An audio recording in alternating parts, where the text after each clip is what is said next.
There are things you experience that you can't find words to explain.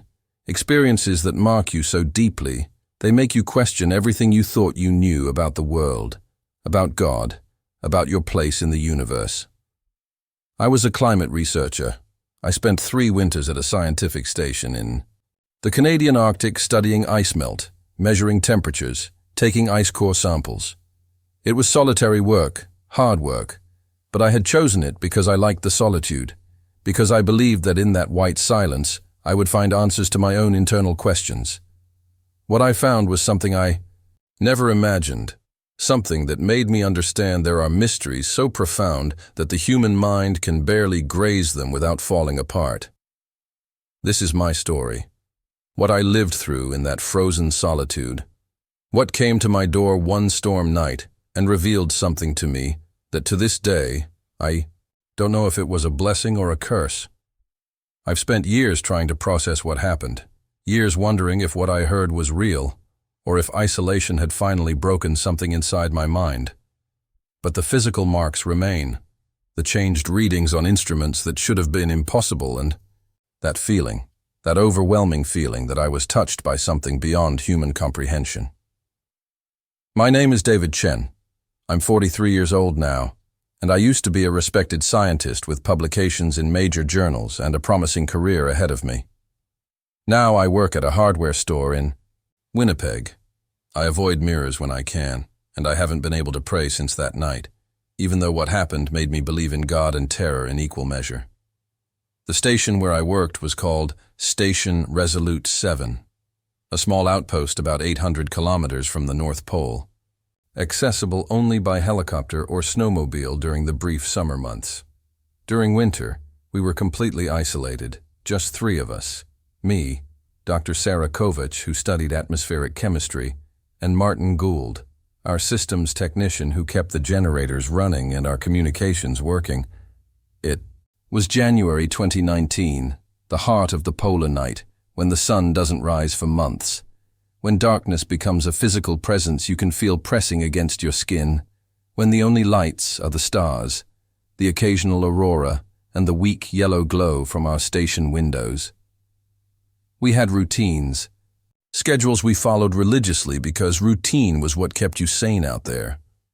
Breakfast at 7, work from 8 to noon, lunch, more work until 6, dinner together at 7, then personal time until lights out at 10.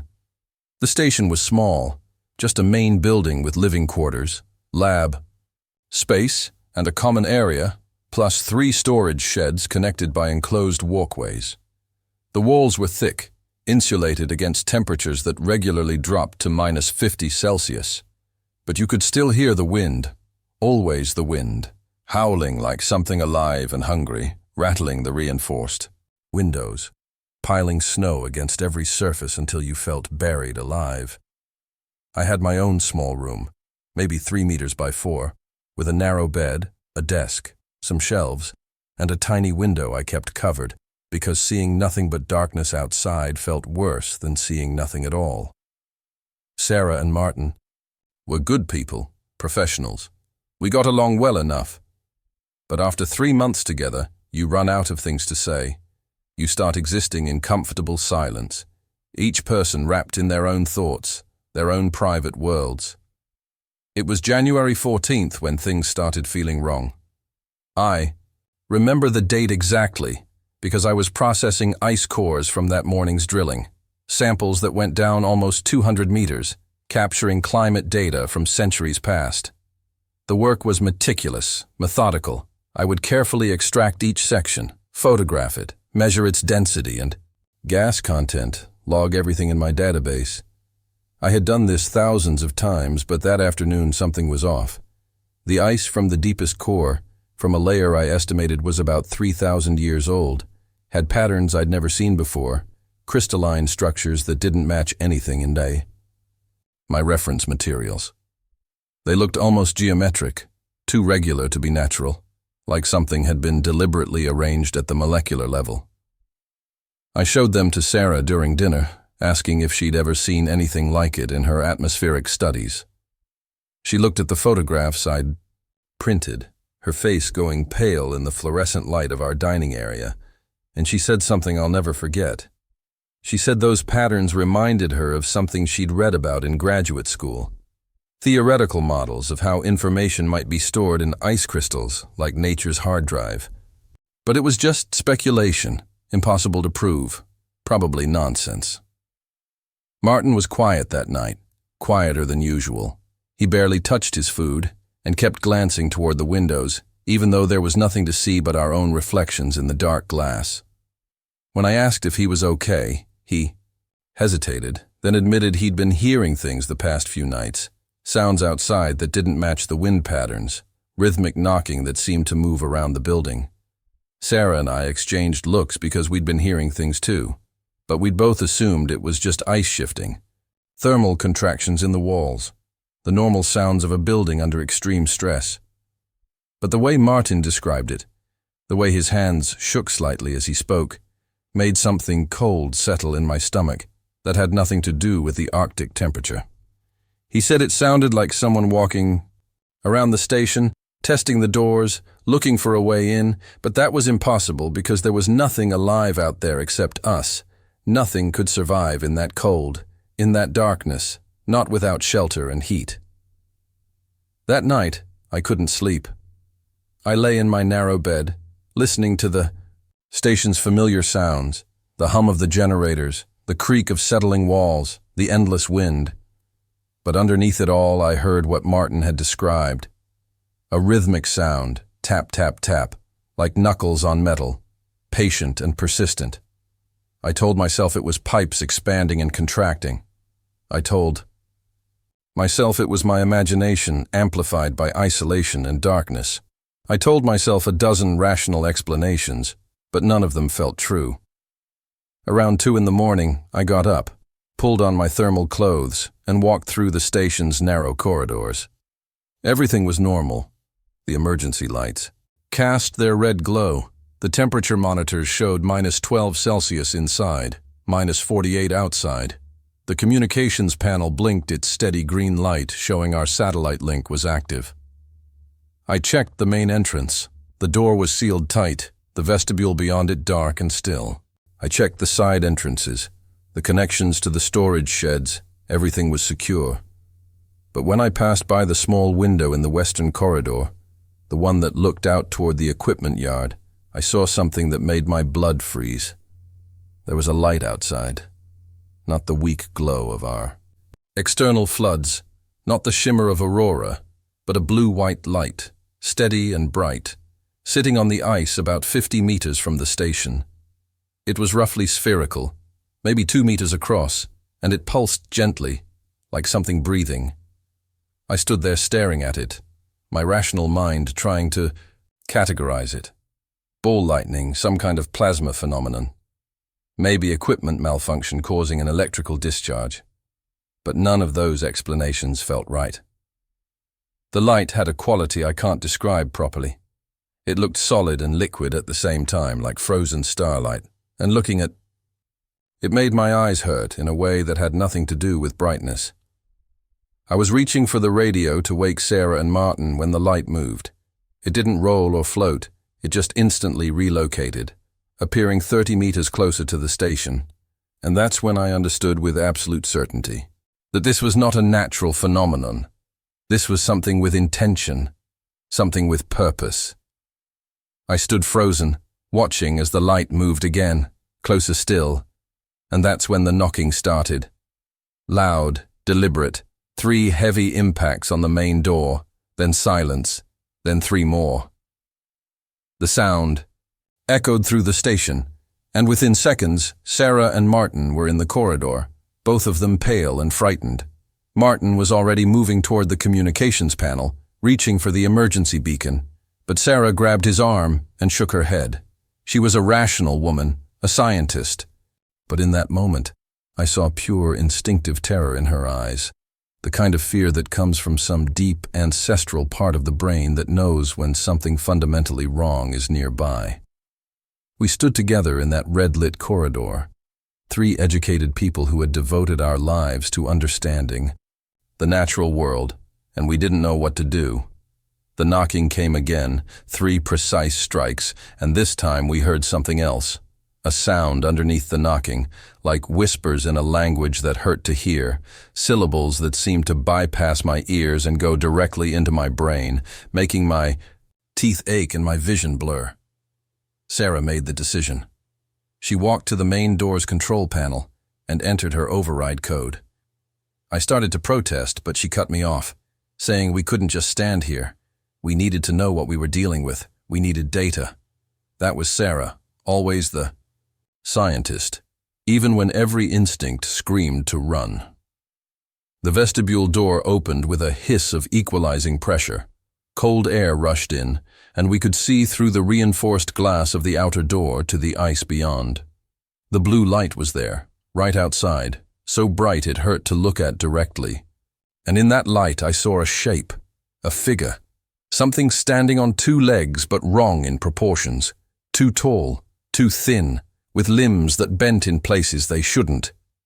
The knocking came again, vibrating through the door, through the floor, through my bones, and Sarah's hand was on the outer door.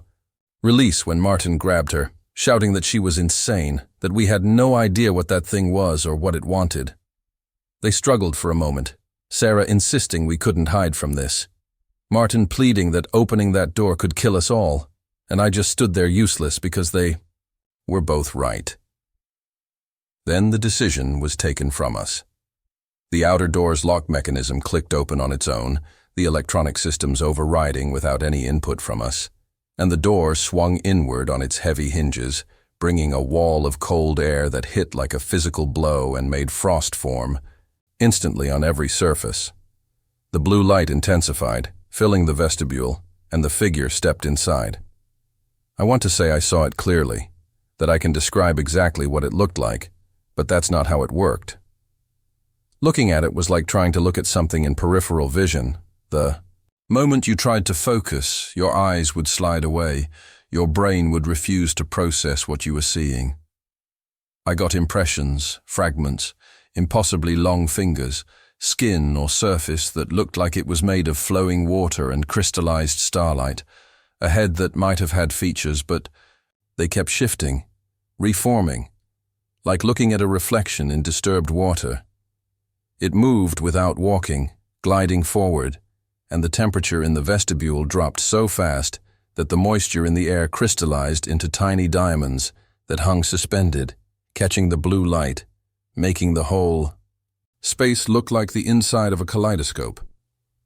The thing stopped just at the threshold between the vestibule and the main corridor, and I realized it was waiting, asking permission in its own incomprehensible way to enter our space.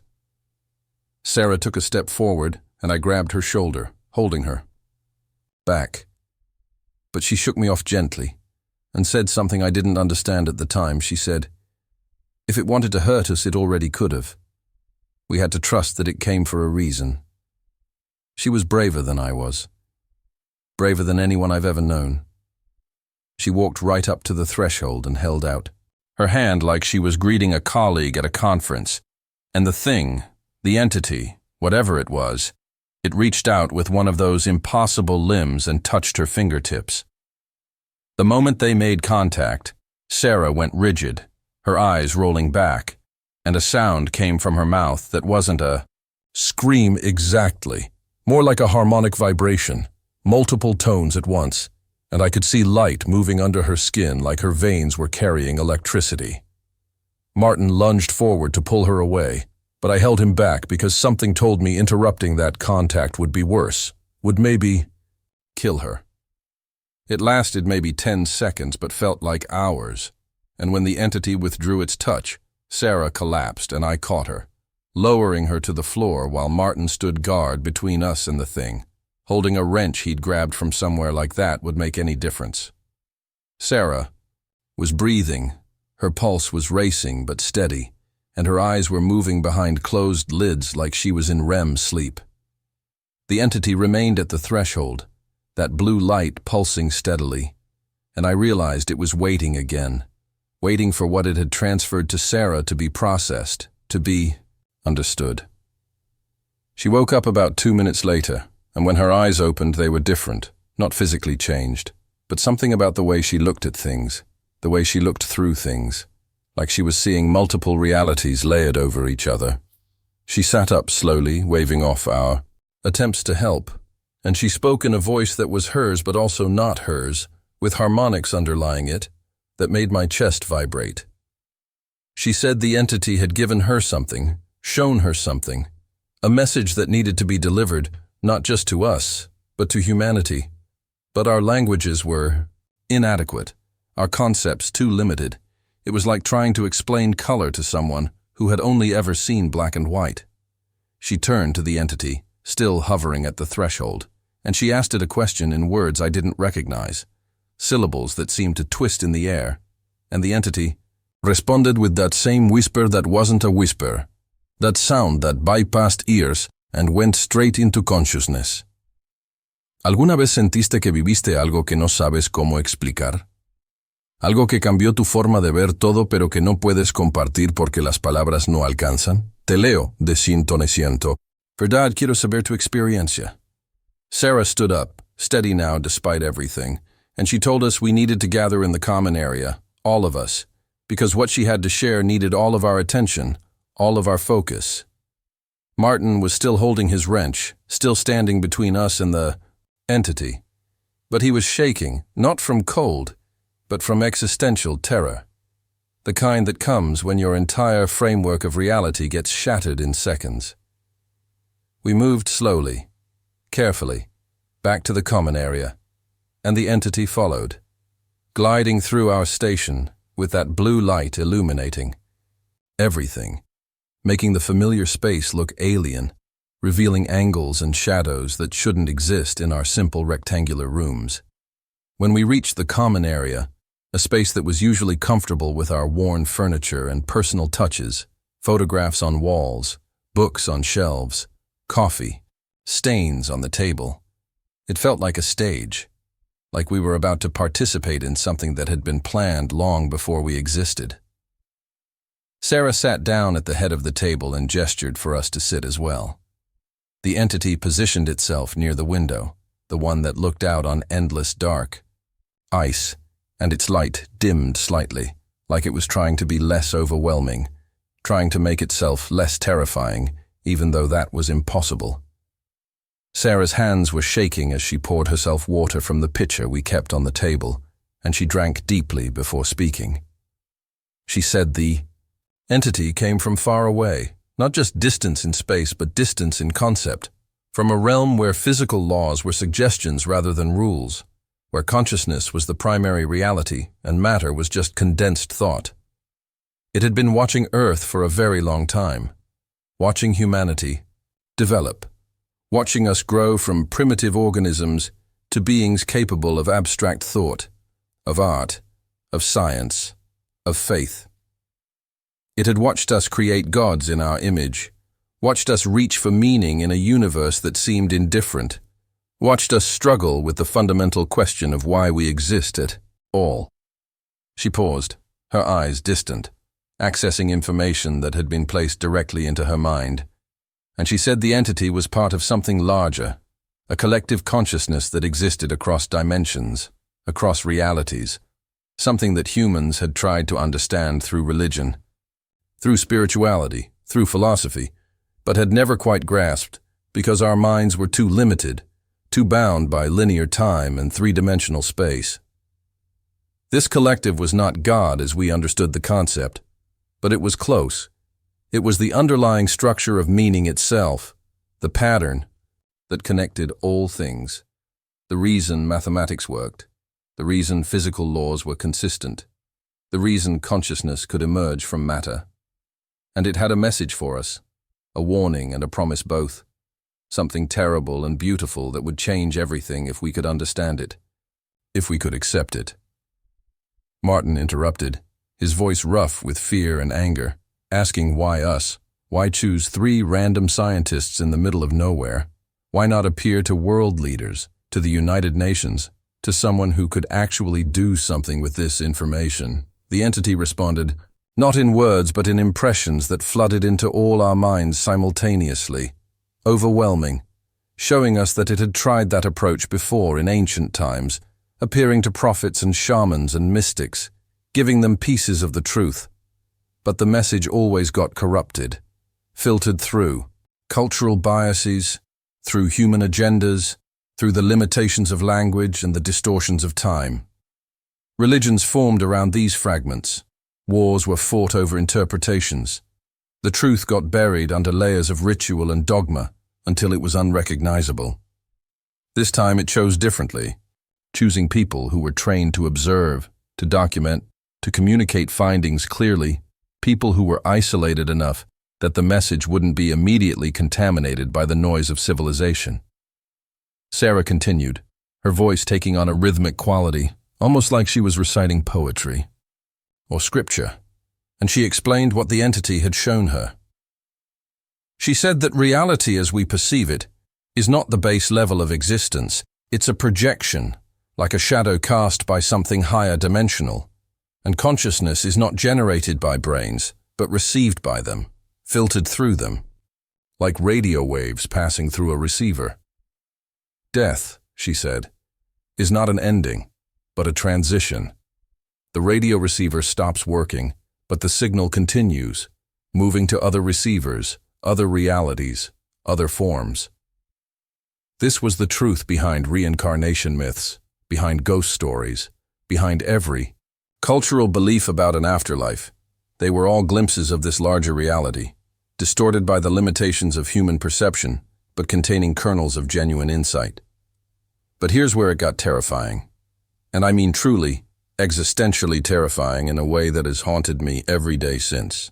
Sarah said the entity showed her that humanity is approaching a threshold, a point of development where we will either evolve to perceive these higher dimensions directly, joining the collective consciousness, becoming something more than human, or we will destroy ourselves first, severing our connection to the larger pattern, ending not just our physical existence, but our continued existence in other forms, true death, permanent erasure, something the universe has rarely seen. The choice, she said, is not really a choice at all, but an inevitable consequence of our current trajectory. Our technology is advancing faster than our wisdom. Our power to destroy is outpacing our capacity for compassion, and we are rushing toward a point of no return, where we will make the transition or face extinction. The entity pulsed brighter as Sarah spoke, and I felt something pushing at the edges of my consciousness, trying to make me understand at a level deeper than words, and what I felt was not reassurance, but profound cosmic indifference mixed with something like sadness. This collective consciousness, this near-God entity, it wasn't going to save us, it couldn't, because the rules of its existence prevented direct intervention. It could only observe, only send messengers, only hope that somewhere someone would understand and change course. Humanity's fate was entirely in our own hands, and the entity had seen thousands of species reach this same threshold across the universe, and most of them failed. Most of them chose war over unity, chose fear over love, chose comfortable lies over difficult truths, and they disappeared, their potential unrealized, their consciousness scattered, their chance at transcendence lost forever.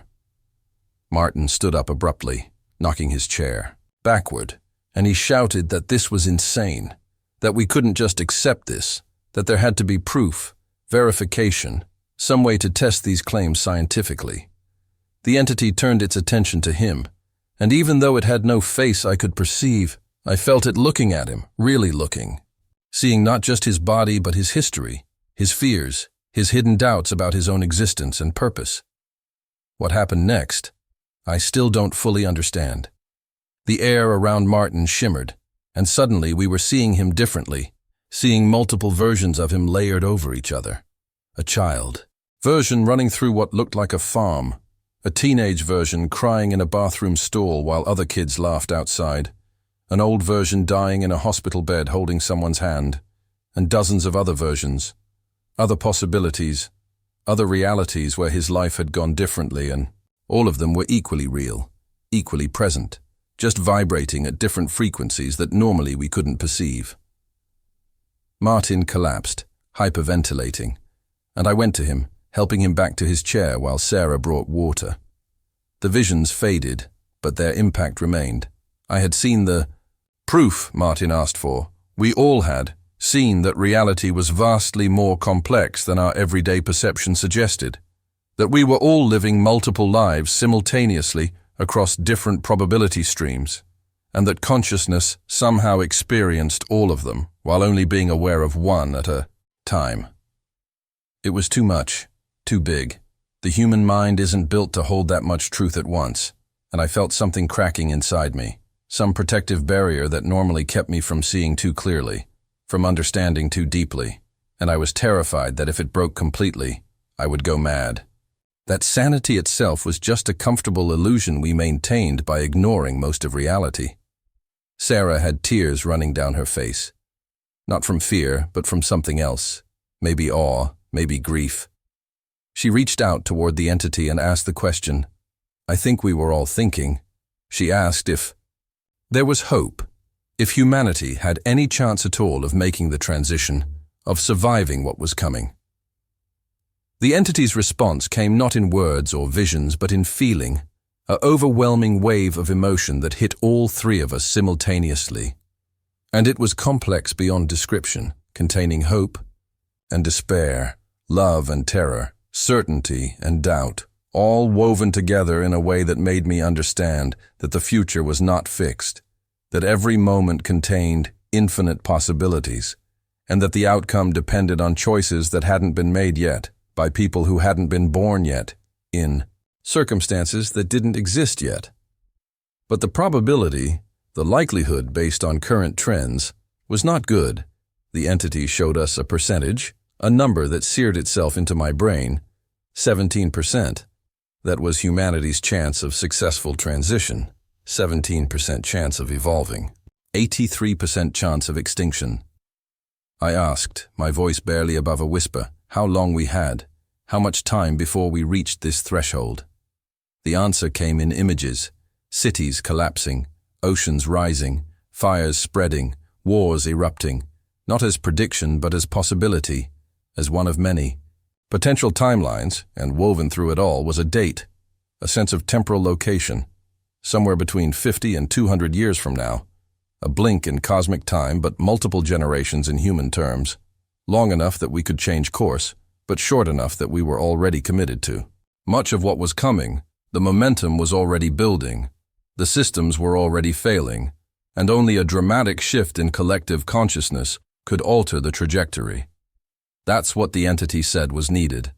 Not technological solutions, not political reforms, not economic restructuring, though all those might help, but a fundamental change in how humans understand themselves and their relationship to existence, a shift from ego-centered consciousness to connected consciousness, from seeing ourselves as separate individuals competing for resources to seeing ourselves as cells in a larger organism, necessary parts of a cosmic body. The entity showed us what that transition might look like if we succeeded, and it was beautiful and terrifying in equal measure. Humans would begin to perceive higher dimensions directly, would start to remember other timelines, other lives, would develop abilities that would seem like magic but were just natural consequences of expanded consciousness, telepathy, precognition, manifestation through focused intention. All of it real, all of it possible, already happening in rare individuals who the rest of society dismissed as crazy or gifted, or lucky. But with expanded consciousness came expanded responsibility, came the weight of understanding that every action ripples across dimensions, that cruelty and kindness both echo infinitely, that there is no such thing as a private thought or an isolated deed. Everything is connected. Everything matters. And that level of awareness would destroy most people if it came too fast, if they weren't prepared, if they hadn't done the inner work to build a self strong enough to hold that much truth. Sarah asked the question that I was too afraid to ask. She asked what happened to the 83% of timelines where humanity failed. What happened to us in those realities? The entity's response was the most horrifying thing I have ever experienced. It showed us extinction, not as a dramatic explosion or a final war, though those might be part of it, but as a slow fading, populations declining as birth rates dropped and death rates climbed, as ecosystems collapsed and resources dwindled, as hope died, and people just stopped trying, stopped caring, stopped believing that tomorrow could be better than today. It showed us a world where the last humans lived in scattered bunkers, eating synthesized food, breathing filtered air, never seeing the sun, and slowly, over generations, forgetting what it meant to be human, forgetting language, forgetting art, forgetting love, reverting to something primitive but without even the animal vitality of our ancestors, just empty, shells going through motions until finally even that stopped, and Earth became silent, lifeless. Another failed experiment in a universe full of them. But worse than physical extinction was what happened to consciousness in those timelines. The entity showed us that when a species fails to make the transition, when it destroys itself before reaching the threshold, something breaks in the larger pattern. The consciousness that had been building toward transcendence gets fragmented, scattered, unable to reintegrate into the collective, and those fragments become something like ghosts, remnants of what might have been, trapped in probability loops, experiencing their failure over and over across different timelines, unable to move forward, unable to let go, caught in infinite regret. That was the true death the entity had mentioned. Not loss of existence, but loss of potential. Consciousness frozen in the worst moment of its development, forever replaying its mistakes without the ability to learn from them or change them. Martin was sobbing now, full-body sobs that shook his whole frame, and I wasn't much better. Tears streaming down my face as the weight of what we were, being shown crashed down on us. How could we carry this knowledge? How could we live normal lives after understanding this? How could anything matter when we knew that our entire species was probably doomed, that statistically we were almost certainly in one of the failure timelines, that everything we did, everyone we loved, every dream we had was likely heading toward that slow, horrible fading into nothing?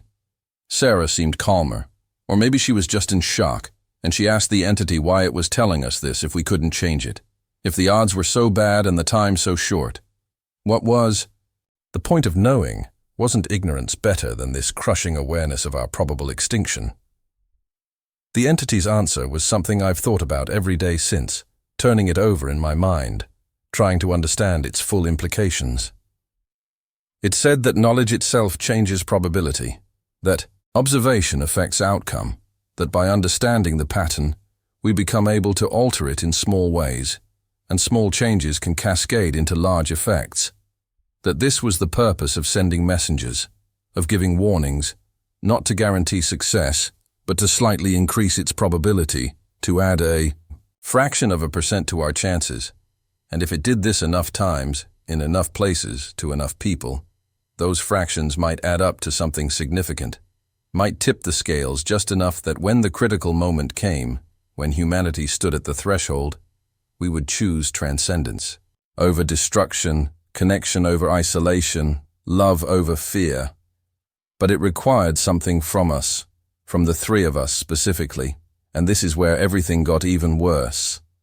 The entity said that we had been chosen not just to receive the message, but to anchor it, to hold it in our consciousness, in a way that would radiate outward, influencing others subtly, planting seeds in the collective unconscious that might grow into the shift humanity needed. But doing this would change us permanently, would mark us in ways we couldn't predict, would make normal life difficult if not impossible because we would be carrying truth that others couldn't see, wouldn't believe, might even violently reject. We would be like walking wounds in reality, necessary but painful, living reminders that there was more to existence than comfortable materialism and pleasant lies. And we could refuse. We could choose to forget this encounter, to have our memories wiped clean and return to normal life. But if we did, the message would be lost. The fraction of a percent would not be added, and our species would be that much closer to the failure outcome. Sarah spoke first, her voice steady despite everything saying she accepted, that she couldn't unknow what she'd learned, couldn't pretend this didn't happen, that even if it drove her mad, she had to carry this message, because even a tiny chance of saving humanity was worth any personal cost. I wanted to be that brave. I wanted to accept. Immediately, but I was terrified. I asked the entity, what exactly would happen to us if we agreed? What would this marking entail? What would we lose? The answer came in images again, showing us living different lives than we'd planned. Sarah never returning to academic science, working instead with dying patients in hospice care, helping them transition without fear because she would know what came next. Martin becoming something like a monk or a hermit, spending years in isolation, processing what he'd learned before, eventually teaching others in small gatherings, never famous, never recognized, but touching hundreds of lives in significant ways. And me, it showed me writing, endlessly writing, trying to put the ineffable into words, knowing the words would always fail but trying anyway, documenting this encounter over and over in different forms, fiction and non-fiction, poetry and prose, leaving a trail of breadcrumbs for others who were ready to understand. I looked at Martin, still shaking in his chair, tears drying on his face, and I asked him what he wanted to do. He laughed, a broken, desperate sound, and said he didn't want any of this, didn't ask to be chosen, didn't think he was strong enough to carry this weight, but what choice did he really have? How could he refuse when the alternative was contributing to humanity's extinction? How could he live with himself knowing he could have helped even infinitesimally and chose not to? So he agreed, voice, shaking but certain, and that left me the decisive vote, the one who would determine whether this message got anchored or lost. I closed my eyes and thought about my life before this, my comfortable isolation, my scientific career, my simple pleasures of data collection and analysis, my belief that the universe was ultimately comprehensible, that reality was solid and knowable, and I felt it all crumbling away. All the certainty I'd built my identity on dissolving, and I knew that whatever I chose I was already changed. I could never go back to who I was before that blue light knocked on our door. I opened my eyes and looked at the entity. Really looked at it without trying to understand what I was seeing, just accepting the impossibility of it, the stunning alien beauty of it. And I said yes, I accepted. I would carry the message, I would anchor it, I would pay whatever price was required because the alternative was unthinkable, was unbearable, was a betrayal of everything it meant to be human, our capacity to sacrifice for something larger than ourselves, to choose meaning over comfort, to face truth even when it destroys us. The moment I spoke my agreement, the entity changed, its light intensifying until the entire common area was filled with blue-white radiance, and I felt something enter me, not physically, but deeper than physical, like fingers made of light, reaching into my consciousness, rearranging things, writing information directly into the structure of my being, and it hurt. God, it hurt. Not like pain in the body, but pain in the soul, like being rewritten at a fundamental level while remaining conscious through the process, feeling yourself becoming something other than what you were. The three of us were screaming, I think, I'm not entirely sure, Lee, because the sound seemed distant, unimportant, compared to what was happening inside us. I saw Sarah's history, all of it, every moment of her life from birth to that second, saw Martin's history, saw my own history from outside myself, and I understood that memory is not linear, not stored chronologically, but exists as a complex multidimensional structure, where everything is simultaneous, where past and future and present are all equally accessible if you know how to navigate, if your consciousness is configured correctly. And the entity was reconfiguring us, giving us limited access to this non-linear awareness, enough to understand and transmit the message, but not so much that we would go completely insane. A careful calibration between knowledge and madness, between truth and functionality. When it ended, when the light faded and the entity withdrew, we were lying on the floor, the three of us tangled together like we'd collapsed, reaching for each other, seeking human connection in the face of inhuman revelation. We lay there for a long time, breathing heavily, not speaking, just feeling our new awareness settling into place, integrating with our existing consciousness, becoming part of who we were now. When we finally sat up, the entity was gone, the station was normal. The only evidence anything had happened was the ice crystals still suspended in the air near the vestibule entrance, glittering in the emergency lights, slowly falling like snow that defied gravity as long as it could. Martin was the first to speak, his voice rough, asking if it had really happened or if we'd somehow experienced a shared hallucination, some kind of mass psychosis brought on by isolation and darkness. But Sarah shook her head and pointed to her hands, and I saw what she meant. Her skin had a faint luminescence now, barely visible in normal light but unmistakable once you noticed it, like she was lit from within by a source that shouldn't exist. Martin and I examined our own hands and saw the same thing. All three of us marked, changed, carrying evidence of our encounter literally in our flesh. We knew without discussing it that other people would see this too, might not understand what they were seeing, might rationalize it as tricks of light or their imagination, but they would feel something when they looked at us, would sense that we were different, that we carried something that made them uncomfortable and intrigued in equal measure. The next few days were strange beyond description. We went through our routines mechanically, took our measurements, processed our samples, maintained the station, but everything felt hollow, pointless, like playing house while the real world existed somewhere else. We would catch each other staring at nothing, seeing things that weren't there, or rather, seeing things that were there but that we'd never been able to perceive before. The subtle energy fields that permeated everything, the probability waves that collapsed into definite reality only when observed, the thin membranes between dimensions that sometimes wore thin enough that things could slip through, that things like the entity could push through when conditions were right. We tried to talk about what happened, to process it together, but words failed completely. We would start a sentence and trail off, unable to find language adequate to what we'd experienced, what we'd learned, what we now carried inside us. Sarah made the decision to leave first.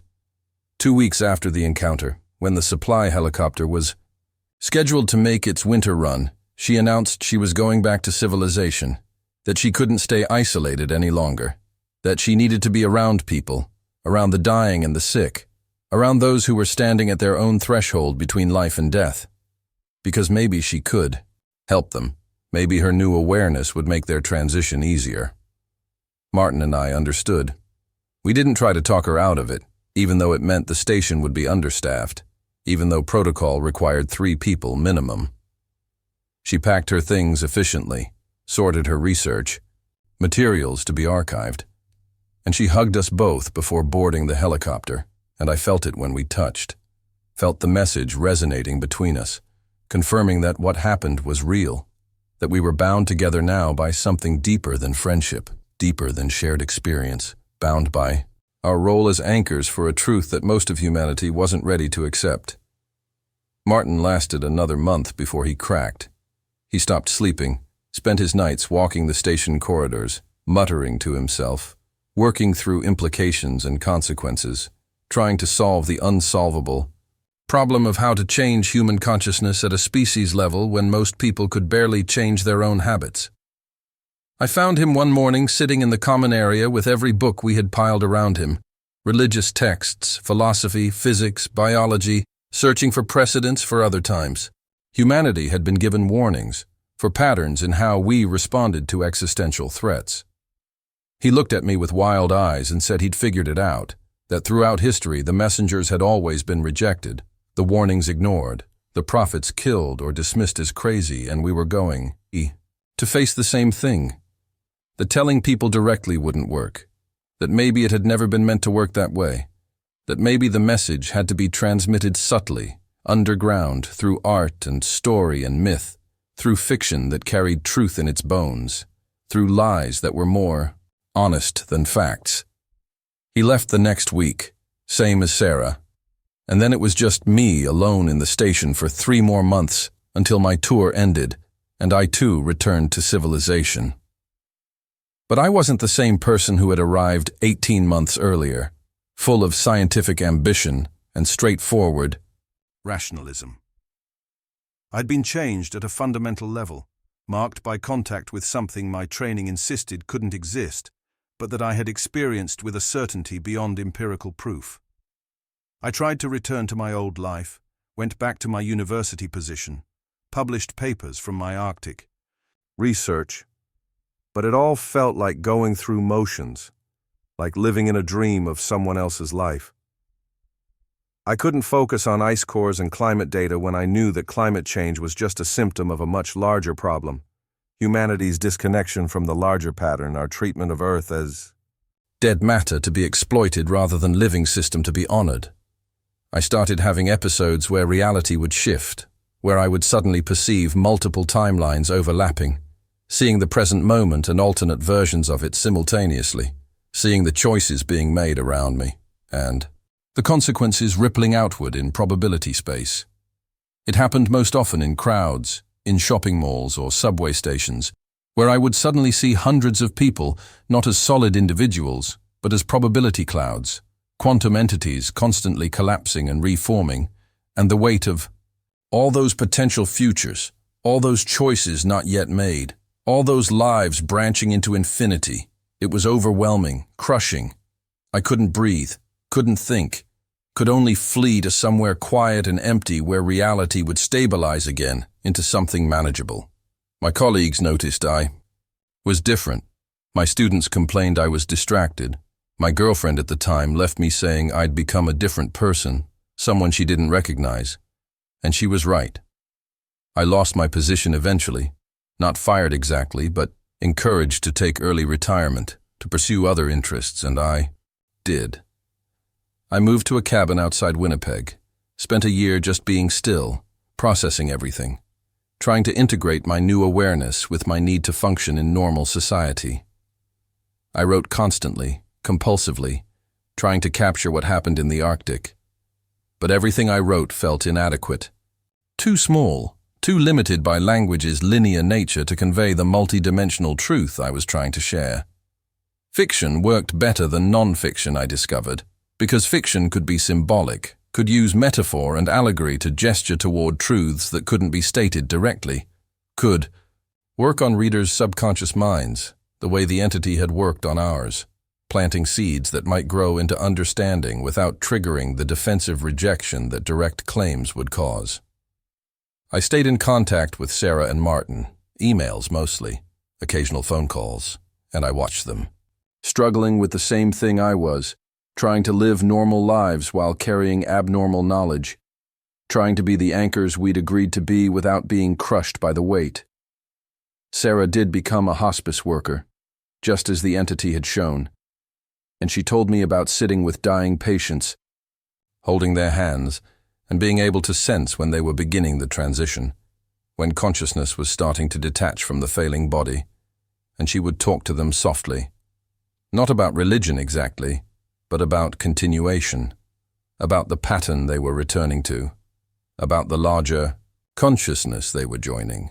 And she said most of them understood on some level that the dying have one foot in each reality and can perceive things the fully living cannot. And she saw peace come over them, saw fear transform into curiosity, into eagerness almost, to see what came next. Martin disappeared into a monastery in Tibet for 2 years. Not a Buddhist one exactly, but a syncretic place that blended multiple traditions, seeking universal truths underneath cultural specifics. And when he emerged, he'd changed again, become quieter, more centered. He told me he'd spent those years in meditation, learning to navigate the nonlinear awareness the entity had given us, learning to control the perception shifts instead of being overwhelmed by them. And he'd started teaching small groups, never calling it religion or spirituality. Just practical consciousness training, techniques for expanding awareness incrementally so people could handle it, could integrate higher perception without breaking. He was doing important work. I could feel it, could sense his impact rippling outward, even if it was slow, even if it was happening beneath the notice of mainstream society. And me, I kept writing, story after story, always circling back to themes of contact, of transformation, of humanity standing at thresholds. And I posted them online, shared them freely, never sure if anyone was really understanding what I was trying to communicate. But knowing that, even if only a few people truly got it, those few would become anchors too, would start their own ripple effects. And maybe, all those ripples together would be enough to shift the probability, to move humanity's chance of survival from 17% to 18 to 20 to something that looked like hope, instead of statistical certainty of doom. The years passed, 5 now since that night in the Arctic, and I've learned to function with my altered consciousness, learned when to let the shifts happen and when to push them away, learned to live on the boundary between normal human awareness and the larger reality the entity showed us. I don't know if we're succeeding, if the message is spreading, if consciousness is shifting. The time frames are too long for any individual to see clearly. But I watch the world, and I see signs that give me tentative hope. Young people rejecting materialism, seeking meaning and connection. Spiritual movements blending science and mysticism. A slow-growing awareness that reality is stranger and more meaningful than we've been taught. But I also see the countervailing forces, the fear and division, the retreat into tribalism, the willful ignorance, the comfortable lies winning over difficult truths. And I don't know which side will prevail when we reach the threshold, when humanity has to choose between transcendence and extinction. What I do know is that we're still here, still trying, still holding the message the entity gave us, and doing our best to anchor it, to radiate it outward, to be living examples of expanded consciousness in a world that mostly still operates on the limited awareness of ego-centered existence. Some days it feels impossible. Feels like we're trying to stop an avalanche with our bare hands. Feels like those 83% of timelines where we fail are inevitable, predetermined, and we're just acting out a script already written. But other days I remember what the entity showed us, that probability is not fate, that observation changes outcome, that consciousness itself is creative, generative, capable of manifesting new realities through focus and intention. And on those days I believe we have a chance, that 17% isn't nothing, that long shots sometimes win, that humanity has surprised the universe before and might surprise it again. I think about that night constantly, about the moment the entity touched Sarah and transferred the message, about the choice we made to accept it, to carry it.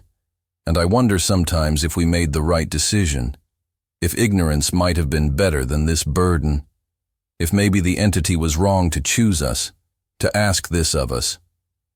But then I remember the alternative. Remember the vision of humanity slowly fading into extinction, consciousness fragmenting into eternal regret.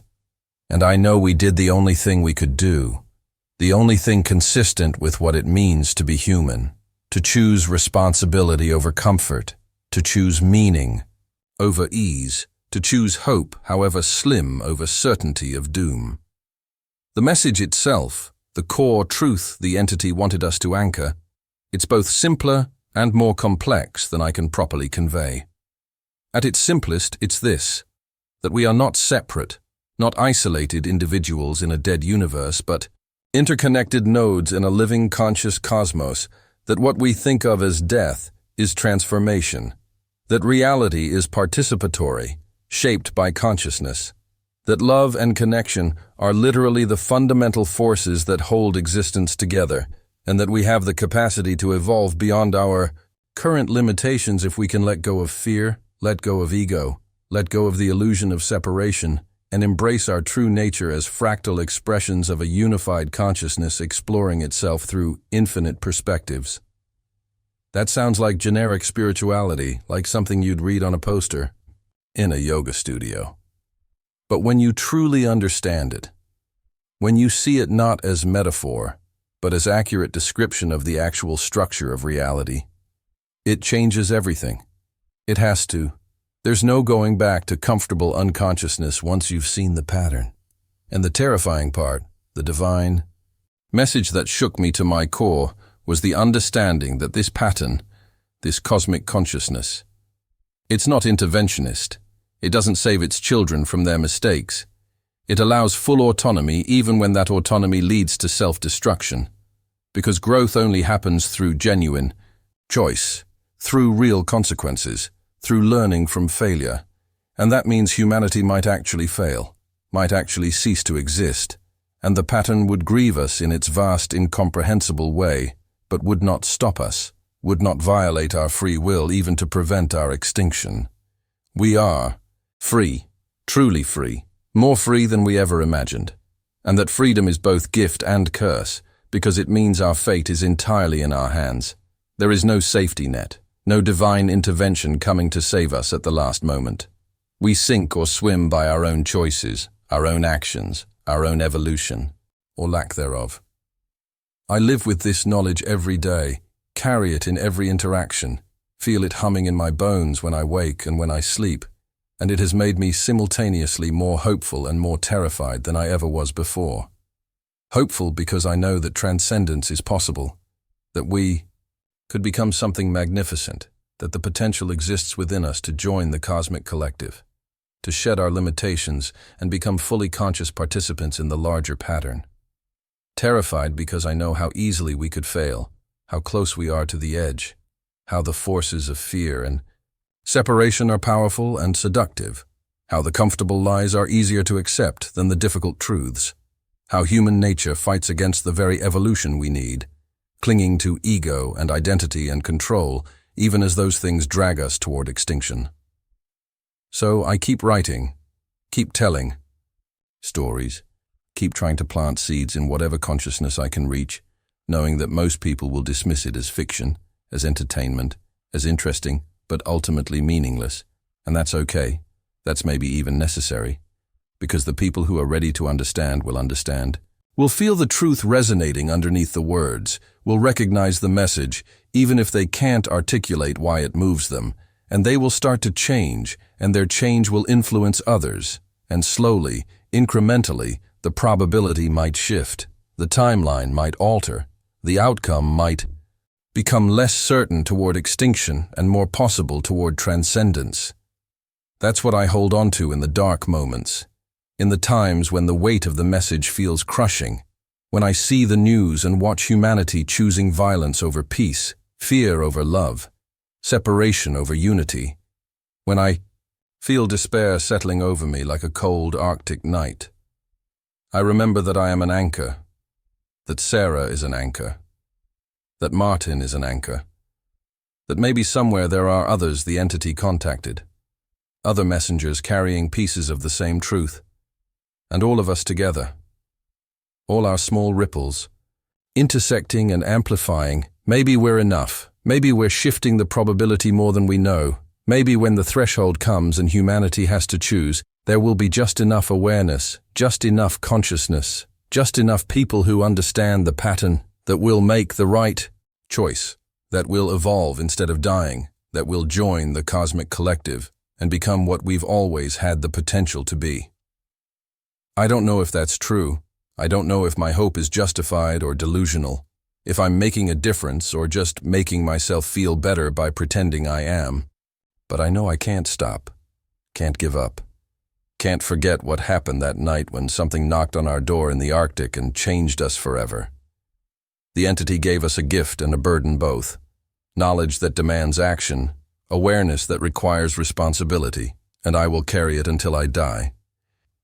We'll keep trying to anchor the message, to spread the truth, to shift the probability, however slightly.